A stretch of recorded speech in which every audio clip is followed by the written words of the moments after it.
নবনীরদ নিন্দিত কান্তিধারম রস সাগর নাগর ভূপবরম। हम लोग श्रीमद् भागवतम के तीसरा स्कंद में है, 5वां अध्याय चल रहा है। आज हम लोग श्लोक संख्या 45 से कंटिन्यू करेंगे, 45 से 48 तक करेंगे। श्रीमद् भागवतम 3.5.45 टू 48, 45 नंबर श्लोक। तन्वै हियासाद वृत्तिभिर अक्षिभिर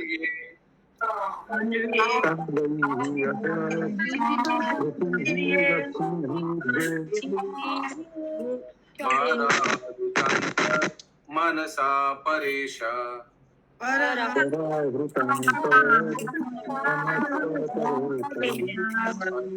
न पश्यन्ति पुरुगाय दूनम्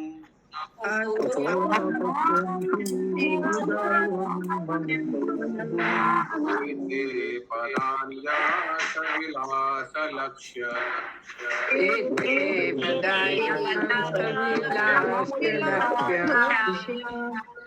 यस नंदिनी माता जी। हरे कृष्णा, दंडवत प्रणाम। हे महान परमेश्वर, वे अपराधी व्यक्ति जिनकी अंतर्दृष्टि बाह्य भौतिकतावादी कार्यकलापों से अधिक प्रभावित हो चुकी होती है, वे आपके चरण कमलों का दर्शन नहीं कर सकते, किंतु आपके शुद्ध भक्त दर्शन कर पाते हैं, क्योंकि उनका एकमात्र उद्देश्य आपके कार्यकलापों का दिव्य भाव से आस्वादन करना है।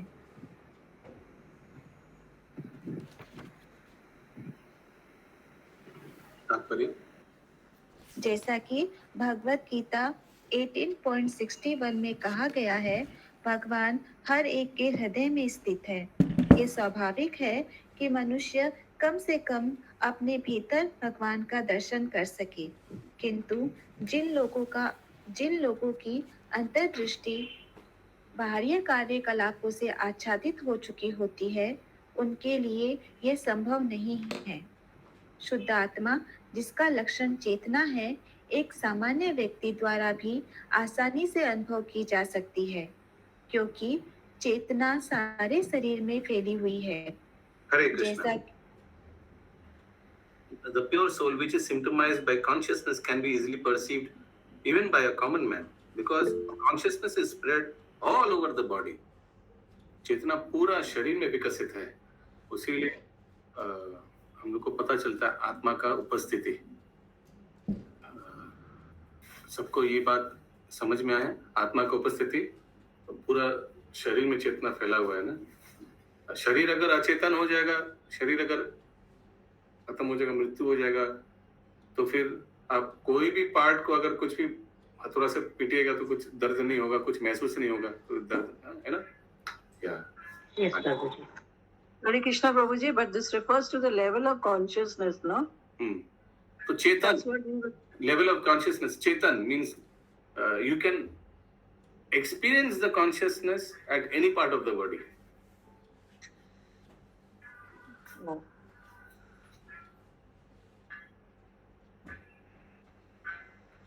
The pure soul, which is symptomized by consciousness, so this is one of the characteristics of pure soul. Soul तो प्योर है, भगवान के अंश है, उसमें कोई मिलावट कुछ नहीं है, आत्मा तो प्योर है। और उसमें जो उसका एक क्या लक्षण है, which is symptomized by consciousness. The symptom, it is symptomized by consciousness. This is one of the characteristics of soul. The soul is always conscious, can be easily perceived. How can you understand that the soul has consciousness? Can be easily perceived even by a common man, because consciousness is spread all over the body. Consciousness is spread all over the body. Prabhupada क्या उदाहरण देते हैं consciousness is spread all over the body? एक तो खाना वाला देता है कि अगर मुंह से आप खाना खाएंगे तो पूरा शरीर का शक्ति मिल जाता है। मुंह में खाना डालिए, पूरा शक्ति पूरा शरीर में आ जाता है। सोचिए कोई 2-4 दिन उपवास किया, ठीक है, पूरा शरीर कमजोर हो गया। When you put food, the entire body is again rejuvenated, isn't it? Similarly, the presence of soul, the entire body is conscious. पूरा शरीर को चेतन मिल जाता है। I think this is one of the example Prabhupada gives. और एक सूर्य का देता है, आई डोंट रिमेंबर.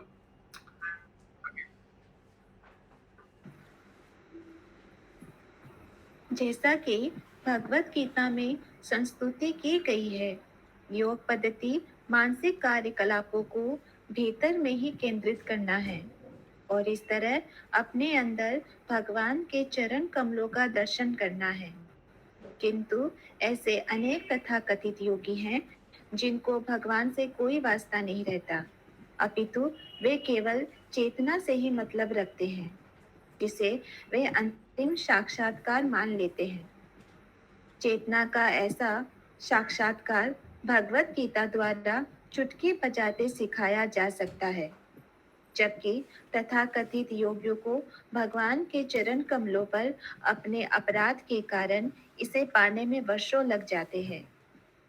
तो योगी लोग चेतना स्तर पे ही रह जाते हैं. ठीक है गोपानंद प्रभु, भगवत स्तर पे भगवान का अनुभूति, भगवान का ज्ञान, उस स्तर पे आने में बहुत साल लगा देते हैं. और शिल प्रभुपाद बताते हैं चेतना का स्तर पे किसी को लाने 1 सेकंड है. जो 2-4 शिल प्रभुपाद उदाहरण देंगे और शास्त्र से कोट करेंगे तो लोग समझ जाएगा कि मैं शरीर नहीं हूं, मैं आत्मा नहीं हूं, मैं शरीर नहीं हूं, मैं आत्मा हूं. ये समझना कोई बड़ी बात नहीं है. कोई 1 मिनट में समाज समझा सकता है आप में से कि हम शरीर नहीं आत्मा है? 1 मिनट मिलेगा टाइम. आप में से कोई है तो हाथ उठाइए.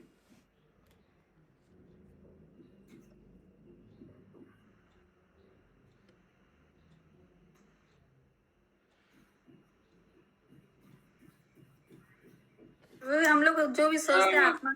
आप रेडी है? अब सोच लिया क्या बोलेंगे? हमको समझाना है कि हम शरीर नहीं है, हम आत्मा है. ठीक है, 1 मिनट मिलेगा. बोलिए माता जी. प्रभु जी, हम लोग क्योंकि स्थूल शरीर सूक्ष्म जो भी आप बताते हैं आत्म साक्षात्कार के बारे में. नहीं, मैं एक गंवार आदमी हूँ. मैं सोचे अभी कुछ मालूम नहीं हमको. ठीक है, हम एक नया आदमी है. आप हमको समझाना है कि हम शरीर नहीं, हम आत्मा है. हाँ प्रभु जी, इसको सबसे बड़ी बात है. सबसे पहले हम ये देखना चाहिए कि अगर मतलब हम हैं, अभी मेरा आत्मा निकल गया तो बिल्कुल मतलब प्राणहीन शरीर है, वो मतलब कचड़े के समान है प्रभु. उसका तो कोई वैल्यू नहीं रहा. तो इसीलिए आदमी क्या बोलता है, जैसे किसी का डेड बॉडी पता, पिताजी आप चले गए, पिताजी आप चले गए, लेकिन उसमें वो तो है, पिताजी सामने पड़े हुए हैं, शरीर है पर आत्मा. लेकिन जो रोने वाला व्यक्ति है वो बोल रहा है पिताजी चले गए.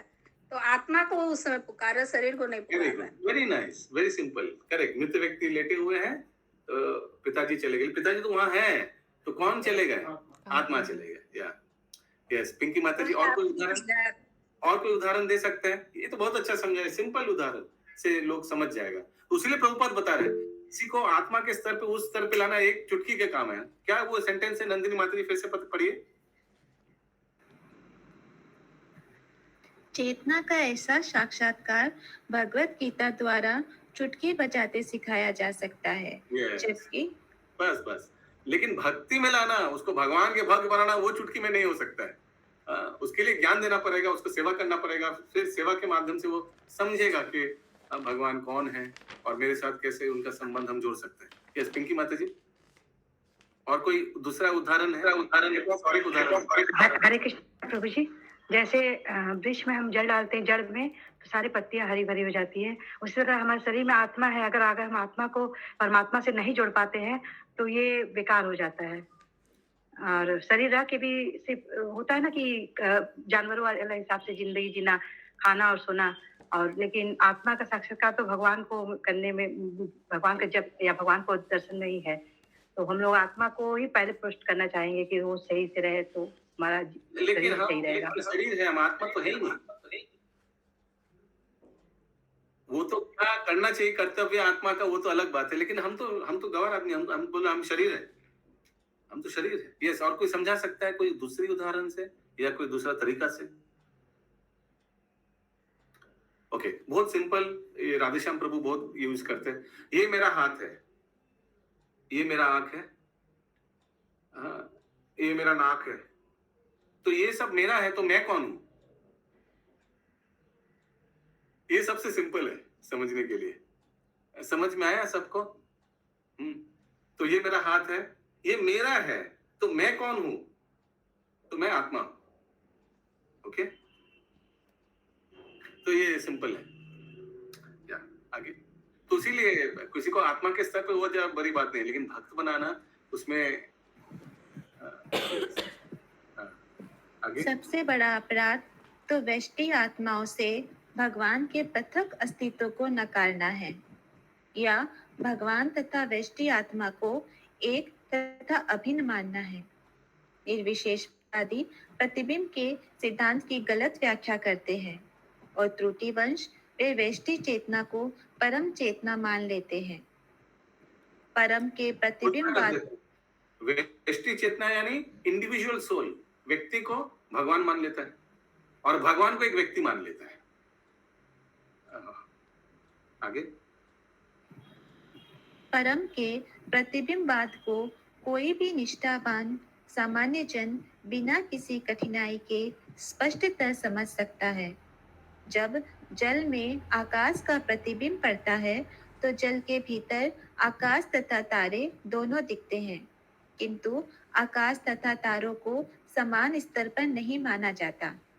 तारे तो आकाश का अंश है, अतएव उन्हें पूर्ण के समान नहीं माना जा सकता. आकाश पूर्ण है और तारे अंश है, वे एक हो ही नहीं सकते.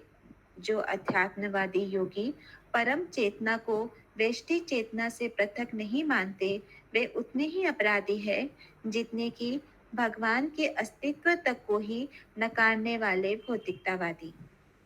यस, ये उदाहरण सबको समझ में आया.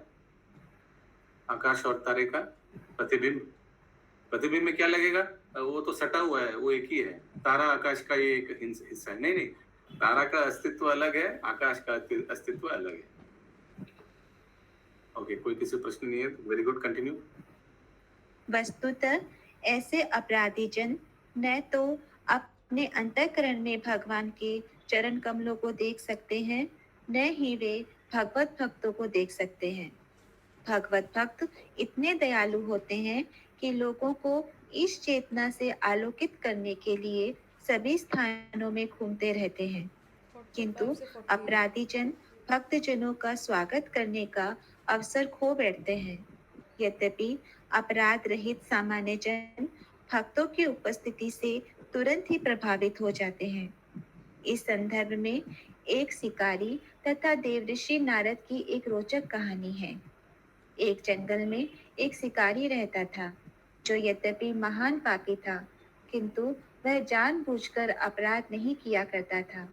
वह नारद की उपस्थिति से तत्काल प्रभावित हुआ और अपना घर बार छोड़कर भक्ति मार्ग स्वीकार करने को राजी हो गया. हरे किंतु कृष्णा. यस,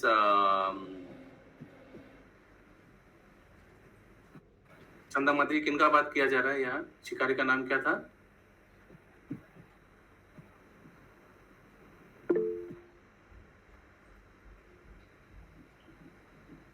क्या हुआ माता जी, बोलिए. अच्छा, यस, पूनम जायसवाल माता जी.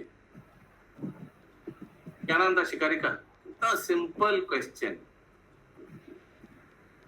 बताइए, अनम्यूट करके कुछ तो बोलिए. बोलिए, नहीं आता है, कोई दिक्कत नहीं है.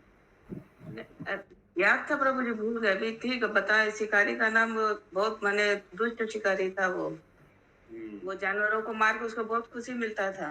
मारता था? नहीं, शिकार करता था. मैंने उसको बहुत, मैंने जब जानवरों को आधा हाँ मारता. हाँ हाँ Yes. हाँ बाकी राधा माता जी? मृगारी. मृगारी. यस, आगे. किंतु नल और कुंवर वो मृगारी का श्लोक किनको याद है? मैं बहुत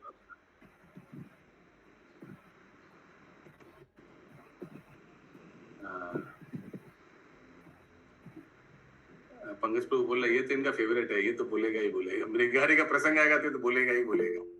यस. अधमरा जीव जब थर पर करे तभी तो आनंद मोर बाहिर अंतर है. ये मृगारी का फेमस श्लोक है. यस, आगे. तो ये वाल्मीकि भी तो हो सकते हैं ना यहाँ पर?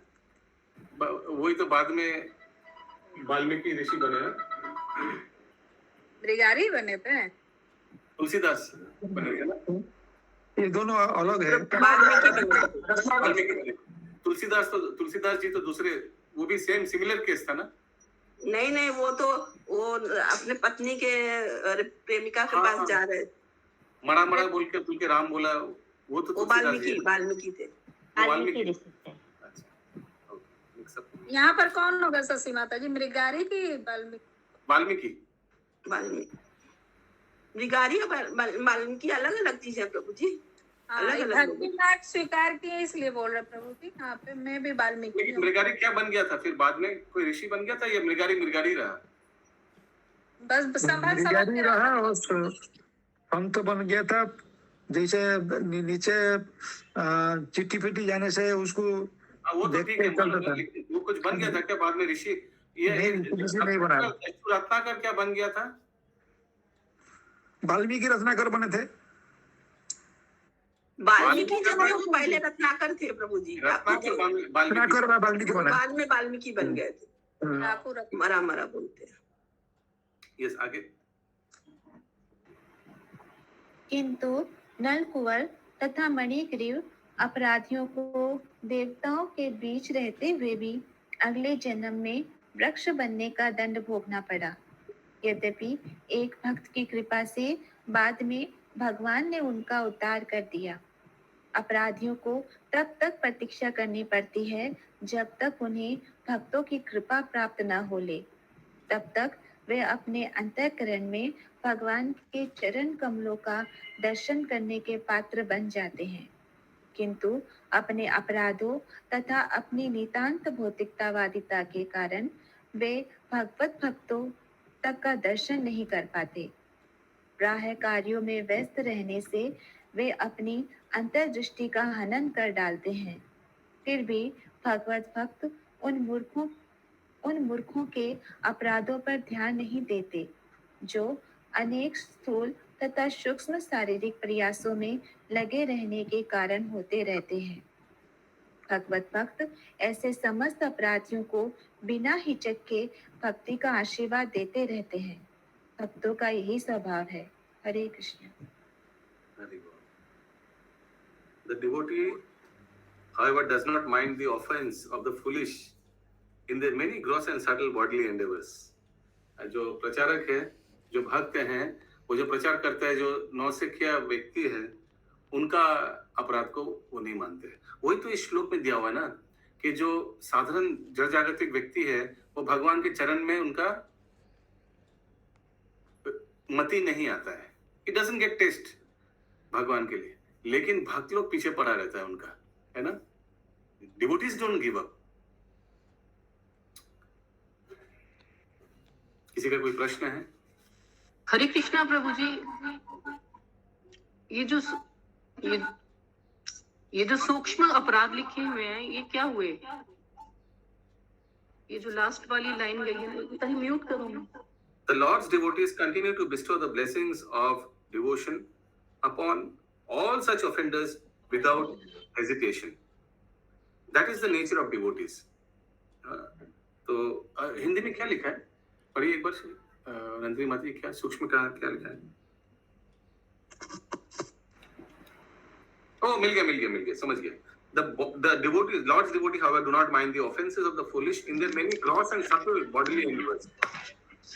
ग्रॉस सोचिए, हाँ म्यूट कर दीजिए, समझ गया, म्यूट कर दिया। ग्रॉस एंडेवर क्या है? सोचिए कोई प्रचार करने आया। अच्छा, आप लोग ही बताइए। नित्यानंद प्रभु के सर पर माधाई ने वो मिट्टी का हांडी मारा और नित्यानंद प्रभु का सर से खून निकलने लगा, है ना? वो ग्रॉस है, वो सटल है। तो ग्रॉस ही हुआ।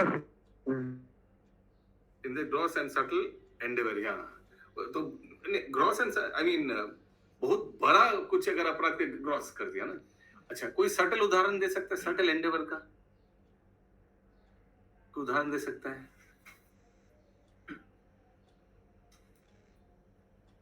इग्नोर किया, हाँ, जैसे कोई प्रचार करने आया, उनको इग्नोर किया, मिसबिहेव किया, वो भी हो सकता है। मिसबिहेव ग्रॉस हो जाएगा ना, सटल एंडेवर।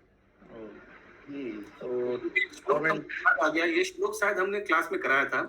कमेंट भी हो सकता है। या आप लोग सब मेरे बाद रिपीट कीजिए। तिरस्कृता विप्रलब्धा शप्ता शिप्ता हता अपि नस्य तत् प्रतिकुर्वन्ति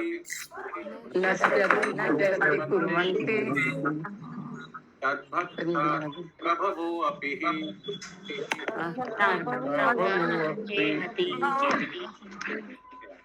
याद है आप लोग को ये श्लोक? तो ये 6 प्रकार से भक्त लोग माइंड नहीं करता है। यस, म्यूट कर दी। कौन सा प्रकार से? तिरस्कृता। अगर कोई उन लोगों को तिरस्कार किया, प्रचार करने गया और भगवान की कथा बोलने गया और कोई तिरस्कार किया, तिरस्कृता। विप्रलब्धा। विप्रलब्धा माने कोई ठगा दिया। शप्ता यानी श्राप दे दिया कोई। शप्ता शिप्ता का याद नहीं है। हता अपि या कोई हत्या कभी कर दिया।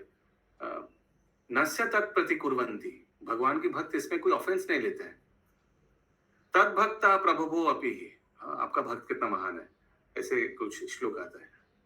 तिरस्कृता विप्रलब्धा शप्ता शिप्ता हता अपि, और सबका उदाहरण है। तिरस्कृता तिरस्कार कर दिया, और विप्रलब्धा ठगा दिया, एक्सेट्रा। ओके, तो वो सब शटल में आएंगे क्या? डिपेंड्स। हाँ, शिप्ता याद आ गया, इग्नोर। शिप्ता कैन बी सटल। कोई कुछ प्रचार करने आया तो उसको इग्नोर कर दिया। Gross offence means something very big offence, and subtle offence. उसीलिए इधर लिखा है, the devotees however they do not mind the offense of the foolish in their many gross and subtle bodily endeavor. अगला श्लोक 46। पानेन ते देव कथा सुधाया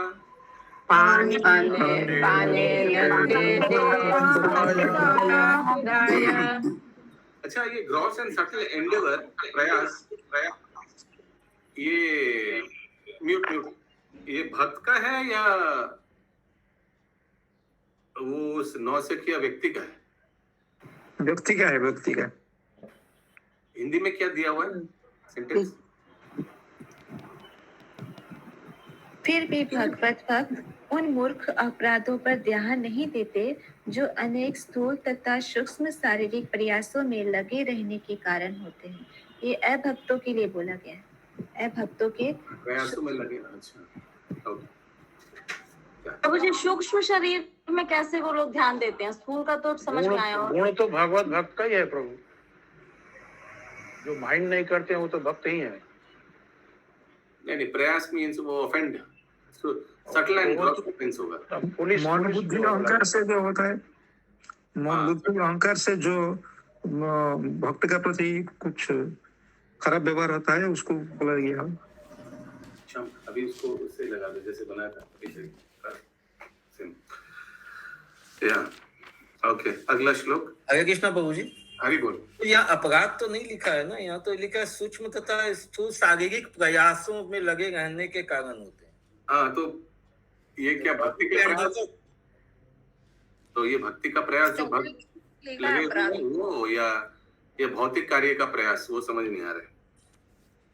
शारीरिक प्रयास लिखा है तो बॉडी पहले अपराध पहले लिख दिया ना कि भगवत भक्त उन मूर्खों के अपराधों पे ध्यान नहीं देते जो कि शारीरिक प्रयास में लगे रहने के कारण होते हैं। मतलब वो लोग जो शारीरिक प्रयासों में लगे रहते हैं, उन मूर्खों में से जो मूर्ख जो शारीरिक प्रयासों में लगे रहते हैं, तब तो ठीक है। Okay, yes. तो ये 6 एक बार बता दीजिए ना वापस। ये श्लोक किसी को एक बार गूगल में देख लीजिए, आशीष लोग। तिरस्कृता विप्रलब्धा शप्ता शिप्ता हता अपि। 1.18.48 11848 इजी टू रिमेम्बर। 1:18:48 पहला अध्याय, पहला स्कंद 18 अध्याय 48 नंबर श्लोक। तिरस्कृता विप्रलब्धा शप्ता शिप्ता हता अपि। अरे हम लोग तो ड्रामा भी किया था इसके ऊपर, जी याद है? हाँ, या घर पे हुआ था ये। Yes, 48 is 48 1.18.48 Shrimad Bhagavat. अगला श्लोक। पानेन ते देव कथा सुधाया प्रवृद्ध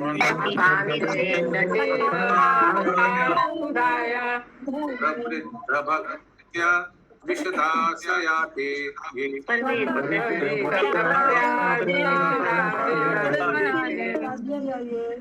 वैराग्य सारम प्रतिलाभ्य बोधम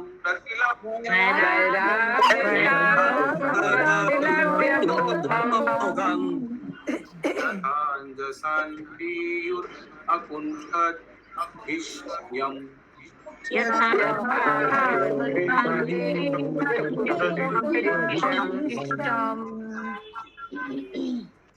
हे प्रभु, जो लोग अपनी गंभीर मनोवृत्ति के कारण प्रबुद्ध भक्ति में सेवा की अवस्था प्राप्त करते हैं, वे वैराग्य तथा ज्ञान के संपूर्ण अर्थ को समझ लेते हैं।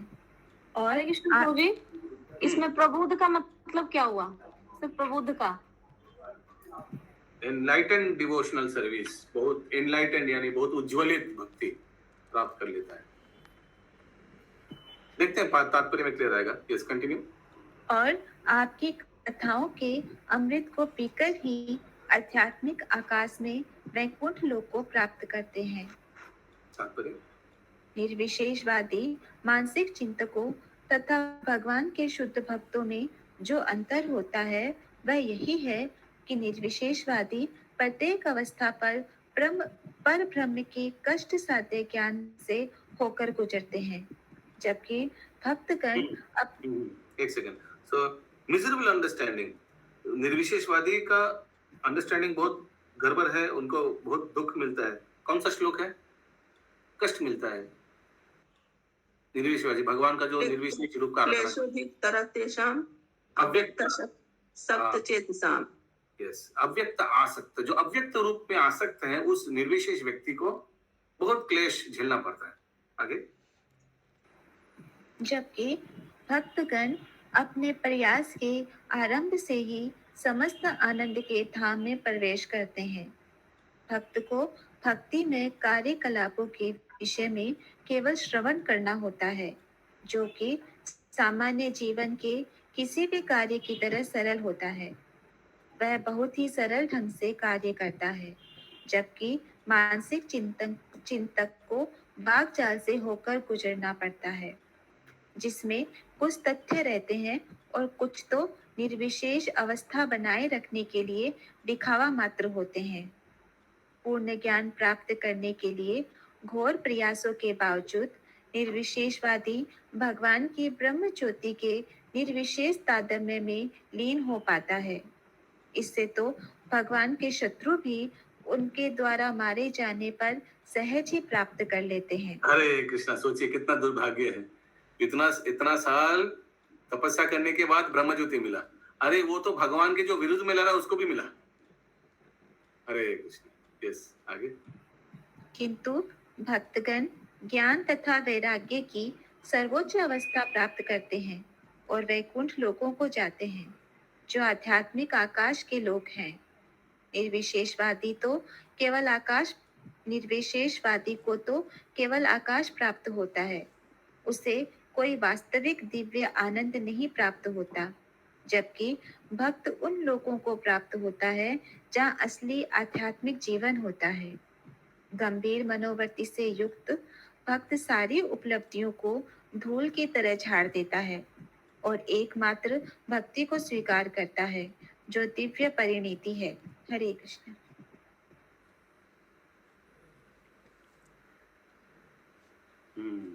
Without a serious attitude, the devotees throw away all achievements like so much dust. जितना भी भौतिक उपलब्धि है सबको त्याग देता है, जैसे धूल झाड़ने का जैसा, और भक्तिमय सेवा में लग जाता है। कौन सा श्लोक? अपना जितना भी भौतिक उपलब्धि। यस, सर्वाधि उपाधि विनिमुक्तम पर तत्वेन निर्मलम। हाँ, आगे वाला लाइन नहीं आता। लग रहा कोई रिकॉर्डिंग स्टूडियो में।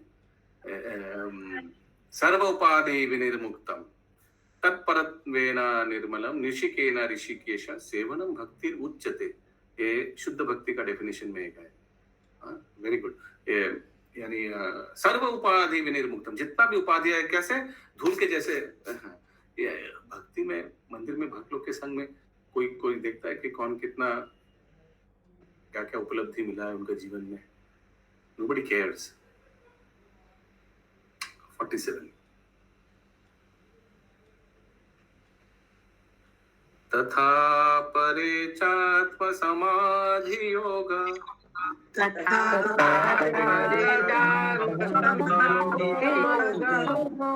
बलेन जित्वा प्रकृतिं बलिष्ठम्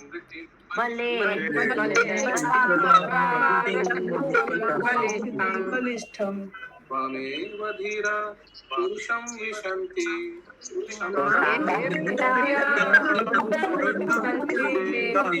तेषां श्रमानिष्ठं न तु सेवयासे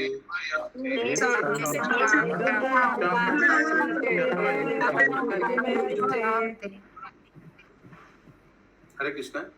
ये इतना हौच पौच हो रहा है, सब एक साथ श्लोक बोल रहे हैं, फिर भी ऐसे ही बोलिएगा, फिर भी बोलिएगा, ठीक है? No problem. यस। अन्य लोग भी जो कि दिव्य आत्म साक्षात्कार द्वारा शांत हो जाते हैं तथा जिन्होंने प्रबल शक्ति एवं ज्ञान के द्वारा प्रकृति के गुणों पर विजय पा ली है, आप में प्रवेश करते हैं, किंतु उन्हें काफी कष्ट उठाना पड़ता है, जबकि भक्त केवल भक्ति में सेवा संपन्न करता है और उसे ऐसा कोई कष्ट नहीं होता। Others who are pacified by means of transcendental self-realization have conquered over the modes of nature by dint of strong power and knowledge.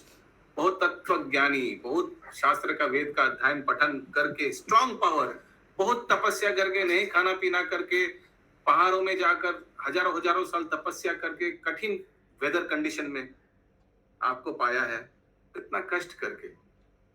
और भक्त लोग महाप्रसाद गोविंद ने बोलकर पा गए। हरे कृष्णा।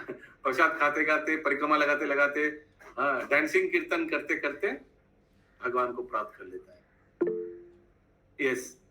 यस माता जी बोलिए। हरे कृष्णा प्रभु जी, ये दिव्य आत्म साक्षात्कार और योगी द्वारा जो आत्म साक्षात्कार होता है, दोनों में डिफरेंस है?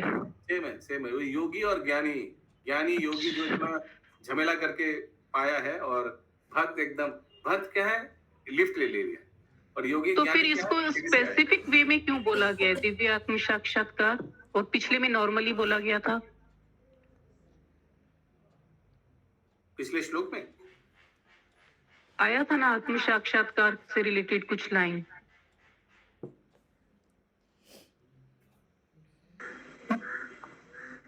योगी लोग का थोड़ा उसमें भी लिखा था प्रभु, उसमें भी लिखा था पर ब्रह्म के कष्ट साध्य ज्ञान से होकर गुजरते। हाँ, वो सेम उसी के बारे में ही बोल रहा है व्यक्ति। यानी जो ज्ञानी है, जो एक्चुअली पिछले श्लोक में निर्विशेषवादी के बारे में और ज्यादा बोला गया है ना, जो क्लेशोधिष्ट था। इस श्लोक में मोर ज्ञानी और योगी, वो भी निर्विशेष तो ही है। यानी योगी तो निर्विशेष ब्रह्म का उपासना करता है और परमात्मा को उपासना करता है। ये संगनी श्याम माता। यस, जो प्रबल शक्ति का जो शब्द लिया गया, प्रबल शक्ति, तो प्रबल शक्ति में मतलब क्या चीज कर सकती, वही पूछना चाह रहा। प्रबल शक्ति पूरा अन्य जो लोग भी मिल गया। But for them there is so much pain शक्ति, यानी सोचिए, by dint of strong power and knowledge, कितना शक्ति। उसीलिए मैं वो उदाहरण दिया, कितना तपस्या, कितना दिन खाना पीना नहीं, कितना शक्ति। आई मीन जस्ट योगी लोग कॉपिन पर पहन कर बैठ जाते हैं पहाड़ों में, तपस्या करते। सोचिए कितना ठंड वेदर कंडीशन, ऐसे तो कितना कठोर शक्ति लगता है, so much strong will power etcetera. देखते हैं तात्पर्य में प्रभु। दो लोग हाथ ऊपर करके पड़े रहते हैं और दो लोग पांव ऊपर करके पड़े रहते हैं, कोई आग को माथा में रखता है, तो इन लोग ज्ञानी होता है प्रभु की अज्ञानी होता है? ज्ञानी, याद रखिए, बहुत सिंपल है। ज्ञानी टू डू विद ज्ञान, बुद्धि, वो शास्त्र अध्ययन, पूरा वेद पाठ सब कुछ पढ़ लेगा, सब मंत्र उच्चारण कर लेगा, सब मंत्र कंठस्थ कर लेगा, लेकिन भगवान कौन है जानता नहीं। ऐसा बहुत है, सब पूरा रट्टा मार दिया, पूरा बचपन से पूरा रट्टा मार दिया। घर में शास्त्र पाठ होता है, पूरा बचपन से सब पढ़ा, ऐसे करके पढ़ते गया, लेकिन भगवान को ने तत्व सेवा नहीं की। और योगी क्या होता है? ज्ञानी is to do with brain, योगी is to do with body. योगी क्या बहुत कठोर तपस्या करेगा, योग करेगा, मेडिटेशन करेगा, etcetera etcetera. Yes, Hiranmay Gaurang Prabhu आपने कुछ बोलছিলেন? हाँ, हरे कृष्णा प्रभु जी। जो ज्ञानी है वो ओनली सत का सत, भगवान का सत जो है ज्योति के बारे में, और जो परमात्मावादी है वो सत और चित दोनों का ही वो ध्यान करता है। इसलिए वो थोड़ा एडवांस है। यस, रत्ना प्रभा माता जी। हाँ जी प्रभु जी, जो इसमें फर्स्ट लाइन है कि अन्य लोग भी जो कि दिव्य आत्म साक्षात्कार द्वारा शांत हो जाते हैं, तो किस प्रकार उनको शांति मिलती है, माने किस तरह का, किस टाइप का, मतलब नहीं भक्ति। अच्छा देखते ना प्रभुपाद जी क्या बोला है तात्पर्य में, तात्पर्य कर लेते फिर डिस्कस करते हैं। यस, प्रेम के श्रम तथा उससे मिलने वाले लाभों की दृष्टि से भक्तगण सदैव उन लोगों से आगे रहते हैं जो ज्ञानियों तथा निर्विशेषवादियों तथा योगियों की संगति के पीछे बावले रहते हैं। अपरे अन्यो शब्द इस संदर्भ में अत्यंत सार्थक है।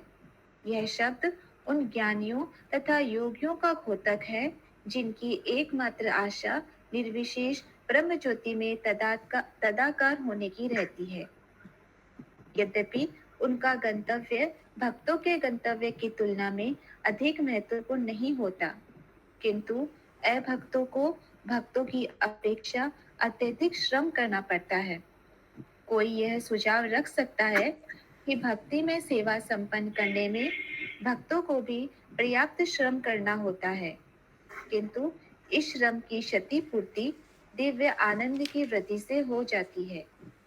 भक्तों को भगवान की सेवा में निरंतर लगे रहने से व्यस्त न रहने की अपेक्षा अधिक आनंद मिलता है।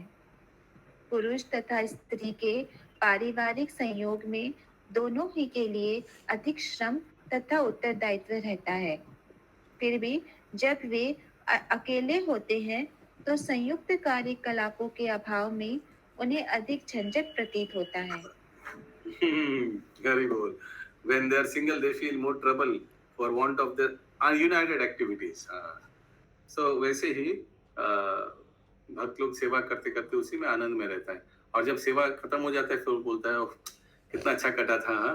सोचिए कोई भक्त है जो सेवा कर रहा था, अचानक कुछ हो गया और सेवा नहीं कर पा रहा है, उनसे पूछिए, वो बोले कितना अच्छा दिन था, वो हम सेवा कर रहे थे, ये कर रहे थे, वो कर रहे थे, अभी हम नहीं कर पा रहे। I miss all those days, good days. या यस यस, हमको आप ही का वेट कर रहा था। यस माता जी। प्रभु जी बिल्कुल सही है। यस, आगे। निर्विशेषवादियों का मिलन तथा भक्तों का मिलन समान स्तर का नहीं होता। निर्विशेषवादी सायुज्य मुक्ति प्राप्त करके अपनी व्यक्तिगतता पूरी तरह समाप्त करने का प्रयास करते हैं, जबकि भक्तगण परम पुरुष भगवान के साथ अपनी भावनाओं का आदान प्रदान बनाए रखने के लिए अपनी व्यक्तिगतता बनाए रखते हैं। इस तरह भावों का आदान प्रदान व्यक्तिगतता बनाए रखते हैं। हाँ। समझ में आया सबको? यस, आगे बता दीजिए प्रभु जी। समझ में आ गया तो क्यों फालतू हेडेक ले। कोई हाथ नहीं उठाया, कोई सबको समझ में आ गया, आगे बढ़ते हैं। बताइए प्रभु जी थोड़ा सा। बहुत सिंपल है। प्रभुपाद जी उदाहरण देते हैं। सोचिए हरा तोता अगर हरियाली में प्रवेश किया, सोचिए बहुत बड़ा एक वृक्ष है, उसमें एक हरा तोता प्रवेश किया, ठीक है, ग्रीन में मिलन हो गया एकदम, तो क्या हरा तोता वृक्ष में खो जाएगा, वृक्ष बन जाएगा क्या? नहीं ना, वो ढूंढेंगे तो अंदर वृक्ष के अंदर वो हरा तोता मिलेगा, ठीक है। ये जैसे उदाहरण है। तो वैसे ही क्या प्रसंग था ये? ब्रह्म साहित्य ना, सायुज्य मुक्ति लिखा है। हाँ, साहित्य भूल गया मैं बोलते एक्सचेंज फीलिंग्स। और तो साहित्य मुक्ति जो निर्विशेषवादी है वो बोलते हैं मृत्यु के बाद भगवान में विलीन हो जाएंगे और हम भी भगवान हो जाएंगे। जीव कभी भगवान हो सकता है क्या? जीव ही रहेगा, यहाँ भी सेवा करेगा। अगर जीव अच्छा से भक्ति करे और भगवान के धाम में जाए, वहां भी जीव ही रहेगा और भगवान को सेवा ही करेगा। लेकिन तो वहां पर धारणा एक और होती है ना प्रभु कि वो लोग सोचते हैं कि हम भगवान के अंश हैं, तो जिस अंश को फिर वापस जाना है वहां जाके फिर एक हो जाता है, यानी फिर भगवान में मिलता है। ये तो उन लोग को गलत लगता है। उन लोग को लगता है कि हमारे बिना भगवान अधूरा है, अंश इनकम्प्लीट है। तो उन लोग को वो श्लोक ईशोपनिषद का पढ़ना चाहिए, ओम पूर्णमदा पूर्णमिदम पूर्णत पूर्णमुदच्यते। इसका अर्थ क्या है? पूर्णत पूर्णमुदच्यते। जो चीज पुण्य है उससे अगर कुछ निकलेगा फिर भी वो 100 ही रहेगा। भगवान ऐसा एक व्यक्ति है, ही विल नॉट डिमिनिश, कम नहीं हो जाएगा। जैसे समुद्र, इसे एक लोटा पानी एब्सोल्युटली। लेकिन यहाँ तो धारणा कुछ ये भी होती है ना प्रभु, जैसे हम लोग भी मान लेते हैं कि हम भगवान के अंश है, लेकिन अंश तो है नहीं, हम भगवान की कृति है हो सकते हैं। भगवान के अंश है, इसमें कोई संदेह नहीं है। भगवान से निकले ये भी कोई संदेह नहीं है, लेकिन भगवान इनकम्प्लीट नहीं हुआ। इनकम्प्लीट कभी नहीं होंगे। हाँ, वही यही ईशोपनिषद का कॉन्सेप्ट है। ओम पूर्णमदा पूर्णमिदम, इस श्लोक का ये कॉन्सेप्ट है। हम लोग अंश है, लेकिन अंश निकलने के बाद भी वो 100% रहेगा। यही भौतिक और आध्यात्मिक में फर्क है। भौतिक चीज में अगर आप 100 रुपया से 2 रुपया निकाल लेंगे तो वो 100 रुपया नहीं रहेगा, वो 98 हो जाएगा। इसका थोड़ा क्लैरिफिकेशन पूछा नहीं थे प्रभु कि हम भगवान के अंश हैं कैसे? अंश है इस हिसाब से कि हम भी उन्हीं से सृष्टि हुए हैं। हम भी सच्चित आनंद में हैं, हम भी सच्चित आनंद में हैं।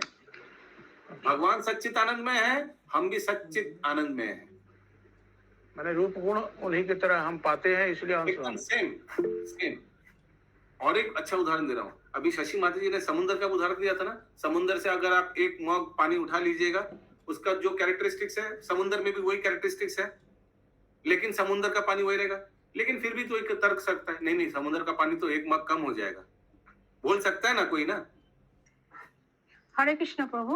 প্রভু এখানে বলেছে যে কিন্তু ভগবত ভক্ত পরম স্বতন্ত্র পরমেশ্বর ভগবানের সঙ্গে সম্পর্কের বিনিময় করার জন্য তাদের ব্যক্তিত্ব বজায় রাখে। ব্যক্তিত্ব বজায় রাখে বলতে কি বোঝাচ্ছে?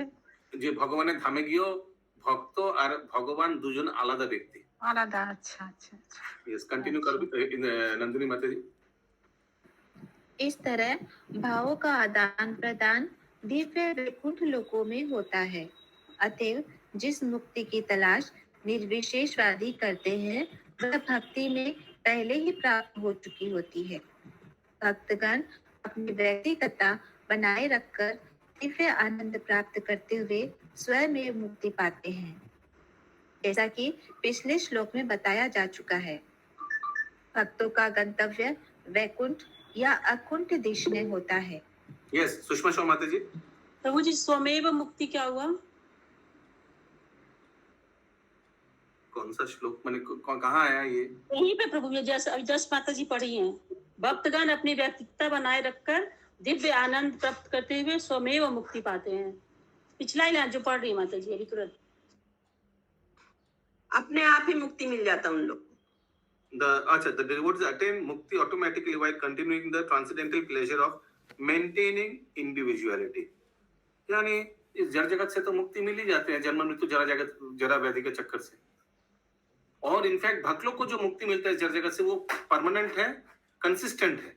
लेकिन ये जो ब्रह्म ज्योति वाले हैं वो टेम्पोररी है, जैसे अभी मैंने नंद किशोर प्रभु को बताया। वो तो ऐसे ही मिल जाता है। वो बोलता है ना, मुक्ति द्वार में खड़ा रहता है। वो मुक्ति मुकंजलि, वो जो श्लोक था, मुक्ति द्वार में खड़ा रहता है, प्लीज टेक मी। भक्त लोग पत्ता नहीं देता है, ये तो ऐसे ही मिलेगा। इस मुक्ति यानी जड़ जगत से छुटकारा, जड़ जगत से बाहर जाना, ये तो ऐसे ही मिलता है भक्त लोग के लिए, कोई बड़ी बात है क्या? और अगर भक्त लोग को अगर जड़ जगत में लेकर रहना भी है तो वो फिर भी उसको कोई फर्क नहीं पड़ता, क्योंकि वो जहाँ रहेगा वो वैकुंठ हो जाएगा। যেখানে বৈষ্ণবগণ সেখানে বৃন্দাবন। आगे। थैंक यू प्रभु जी। जैसा कि पिछले श्लोक में बताया जा चुका है, भक्तों का गंतव्य वैकुंठ या अकुंठ देश में होता है। वह स्थान जहाँ चिंताएं समूल नष्ट हो जाती है। किसी को भक्तों के गंतव्य तथा निर्विशेषवादियों के गंतव्य को एक समान मानने की भूल नहीं करनी चाहिए। दोनों के गंतव्य स्पष्टतः पृथक पृथक है और भक्त द्वारा प्राप्त होने वाला दिव्य आनंद भी चिन्ह मात्रा या केवल आध्यात्मिक भावनाओं से भिन्न होता है। हरे Krishna. The destination are distinctly different and the transcendental pleasure derived by the devotee is also distinct from chin matra spiritual feeling alone। चिन्ह मात्र और स्पिरिचुअल फीलिंग अलोन, यानी सोचिए कोई आध्यात्मिक फीलिंग, जैसे भक्त लोग का भगवान के साथ भगवान के धाम में आध्यात्मिक फीलिंग आता है, लेकिन वही बंदा अगर अकेला ब्रह्म ज्योति में एक डॉट बन के रहे अकेला, उसको कैसा लगेगा? कोई आदान प्रदान नहीं, एक डॉट बनकर ब्रह्म ज्योति में विलीन हो गया।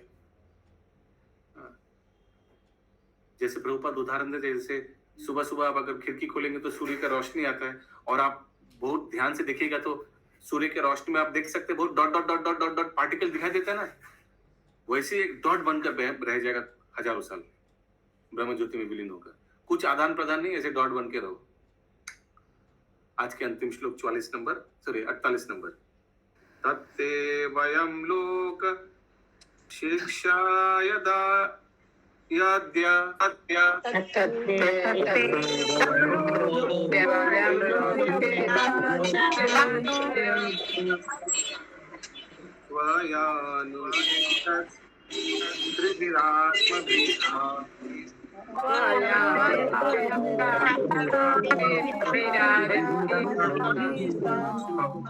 सर्वे वियुक्ता स्वविहारतन्त्रम्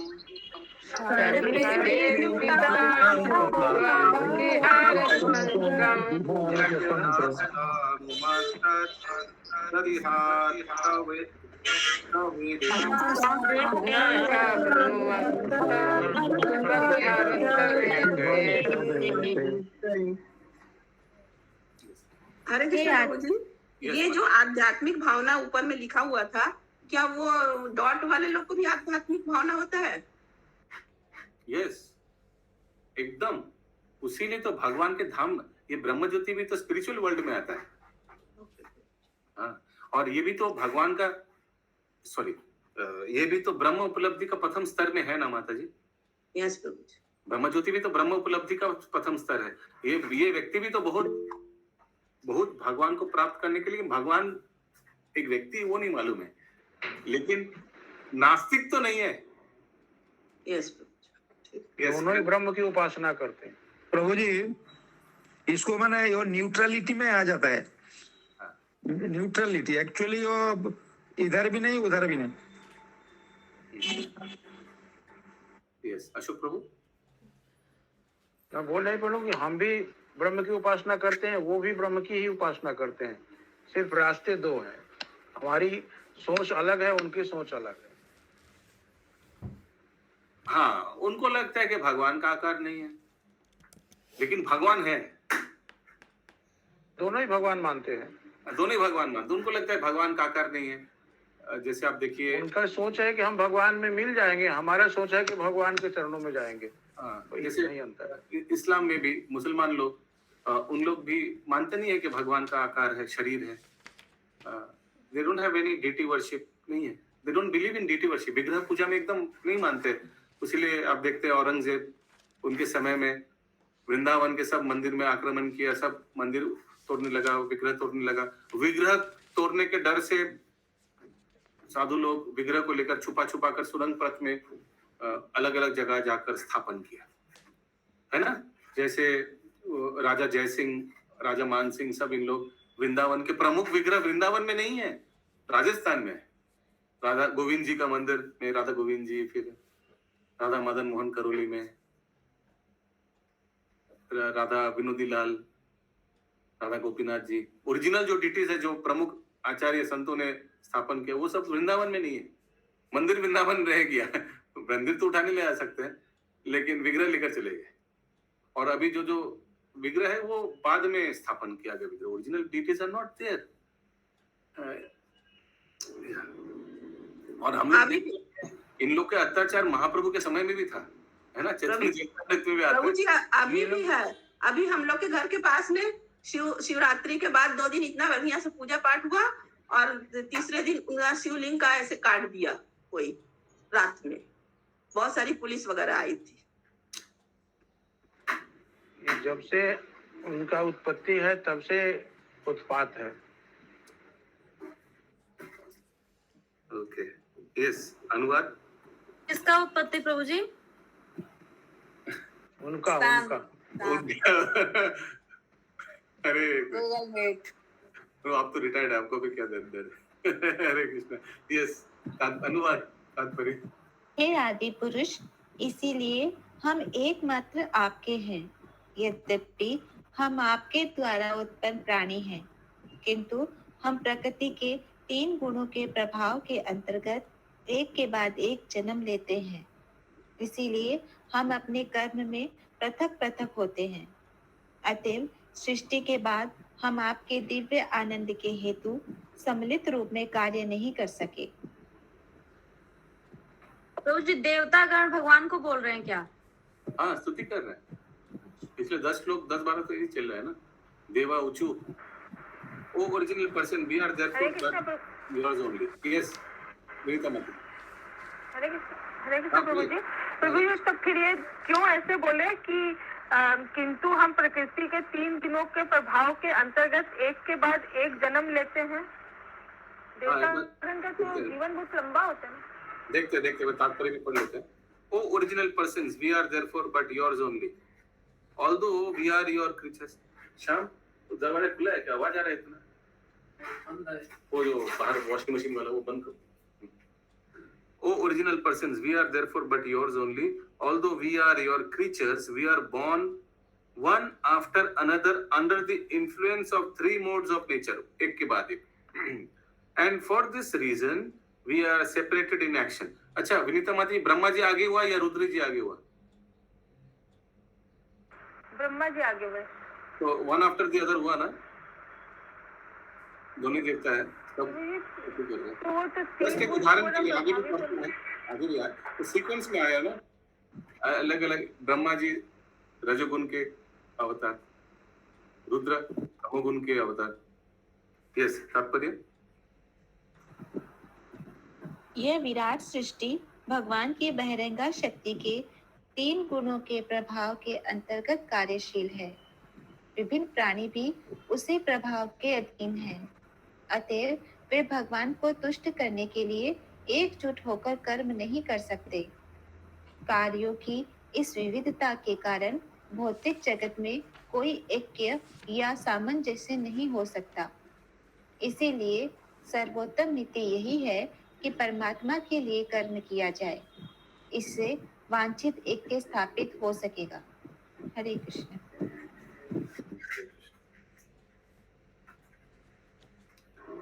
तो जब सृष्टि के जब हम लोग पार्ट पढ़ेंगे तब हम लोग देखेंगे कैसे पहले कौन सा गुण के जीव आया, फिर कौन सा गुण के जीव आया। ठीक है प्रीतम माती, तब समझ में आएगा तब। लेकिन तात्पर्य में तो क्लियर है कि सब तमोगुण व्यक्ति एक साथ रहेगा ना। Birds of same feather flock together, इसको हिंदी में कोई कहावत है? तमोगुण के वाले तमोगुण के साथ ही घूमेंगे, साधु साधु के साथ ही घूमेंगे, है ना। तो यहाँ है कि कैसे हो सकता है प्रभु? क्या यहाँ लिखा गया है कि कार्यों की विविधता के कारण भौतिक जगत में कोई ऐक्य या सामंजस्य नहीं हो सकता। इसलिए सर्वोत्तम नीति यही है कि परमात्मा के लिए सामंजस्य नहीं हो सकता ना, क्योंकि तमोगुण सतोगुण रजोगुण सब एक साथ घूमेगा नहीं। लेकिन फिर बोला जा रहा है कि इससे ऐक्य स्थापित हो सकेगा। क्या भक्ति में आने से ऐक्य स्थापित हो सकेगा?